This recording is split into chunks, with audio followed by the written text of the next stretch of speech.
इछापुर गांव में एक राम गोपाल नाम का लोहार रहता था।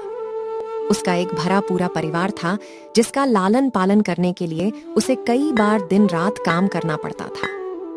रोज की तरह आज भी काम पर जाने से पहले राम गोपाल ने अपना खाने का डिब्बा बांधने के लिए अपनी पत्नी से कहा। पत्नी जब डिब्बा लेकर आई तो राम गोपाल ने कहा, मुझे आज आने में देर हो जाएगी, शायद मैं रात को ही आऊं। इतना कहकर राम गोपाल अपने काम पर निकल गया। काम पर जाने का रास्ता एक जंगल से होकर गुजरता था। वहां जैसे ही राम गोपाल पहुंचा उसे कुछ आवाज सुनाई दी। जैसे ही राम गोपाल कुछ पास गया तो उसने देखा कि एक साधु भगवान का मंत्र जपने के साथ ही हंस रहा है। हैरान होकर राम गोपाल ने पूछा, आप ठीक हैं? उस साधु को राम गोपाल नहीं जानता था, लेकिन साधु ने एकदम से उसका नाम लेकर कहा, आओ राम गोपाल बेटा, मैं तुम्हारा ही इंतजार कर रहा था। मैं भूखा हूँ, मुझे अपने खाने के डिब्बे से कुछ खिला दो। बाबा से अपना नाम सुनकर राम गोपाल हैरान था, लेकिन उसने कोई सवाल नहीं किया और सीधा अपना खाने का डिब्बा निकालकर उन्हें दे दिया। देखते ही देखते बाबा ने राम गोपाल का सारा खाना खा लिया। उसके बाद उस साधु ने कहा, बेटा मैं तो सारा खाना खा गया, अब तुम क्या खाओगे? मुझे माफ करना। राम गोपाल ने कहा, कोई बात नहीं बाबा, मैं काम के लिए बाजार जा रहा हूँ तो मैं वहीं कुछ खा लूंगा। यह सुनकर उस साधु ने राम गोपाल को खूब आशीर्वाद दिया और भेंट के तौर पर एक हथौड़ा दे दिया।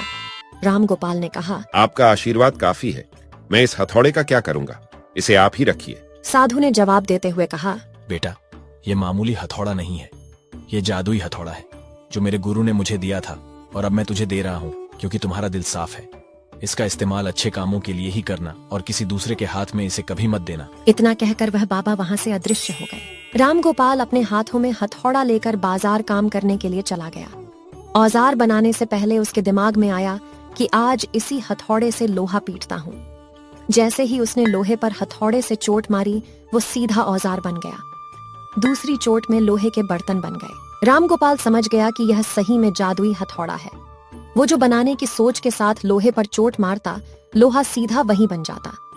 जादुई हथौड़े की वजह से राम गोपाल का काम जल्दी खत्म हो गया और वो अपने साथ ही उस जादुई हथौड़े को घर ले गया। इसी तरह रोज राम गोपाल उस हथौड़े से जल्दी काम खत्म कर लेता और कई बार ज्यादा बर्तन बनाकर उन्हें गांव के लोगों को भी बेच देता था। धीरे धीरे उसके घर के हालात पहले से कुछ ठीक होने लगे। एक दिन गांव का मुखिया उसके घर आया और बोला, हम गांव वालों को शहर जाने में बहुत ज्यादा समय लगता है। क्या तुम अपने हथौड़े से गांव और शहर के बीच आने वाला एक पहाड़ तोड़ने में मदद करोगे? इससे बीच में एक सड़क बना लेंगे और गांव से शहर का सफर आसान और छोटा हो जाएगा। मुखिया की बात सुनकर राम गोपाल ने उस जादुई हथौड़े से उस पहाड़ को तोड़ दिया। मुखिया और गांव के लोग बहुत खुश हुए और उसे खूब शाबाशी दी। पहाड़ तोड़ने के बाद घर लौटते समय लोहार के मन में हुआ कि इस जादुई हथौड़े से मेरा काम जल्दी हो जाता है, लेकिन कुछ ज्यादा फायदा तो हो नहीं रहा है।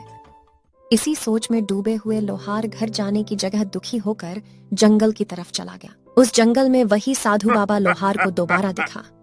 लोहार ने उन्हें अपने मन की सारी बातें बता दी। साधु ने कहा, इसका उपयोग सिर्फ औजार और बर्तन बनाने व पहाड़ तोड़ने तक सीमित नहीं है। इससे तुम अपने मन का कुछ भी बना सकते हो और किसी भी कठिन चीज को आसानी से तोड़ सकते हो। राम गोपाल ने अच्छे से साधु बाबा से उस जादुई हथौड़े को इस्तेमाल करने का तरीका सीखा। उसके बाद राम गोपाल ने बहुत धन कमाया। आज राम गोपाल एक अमीर आदमी बन गया है। अभी भी वो जब भी जरूरत महसूस होती है उस जादुई हथौड़े का इस्तेमाल कर लेता है। कहानी से सीख, चाहे कोई वस्तु हो या दिमाग, इनका इस्तेमाल पूरी तरह से करना चाहिए। साथ ही अपने पास मौजूद सामान का मोल समझना जरूरी है। व्यर्थ हताश होने से काम नहीं बनता।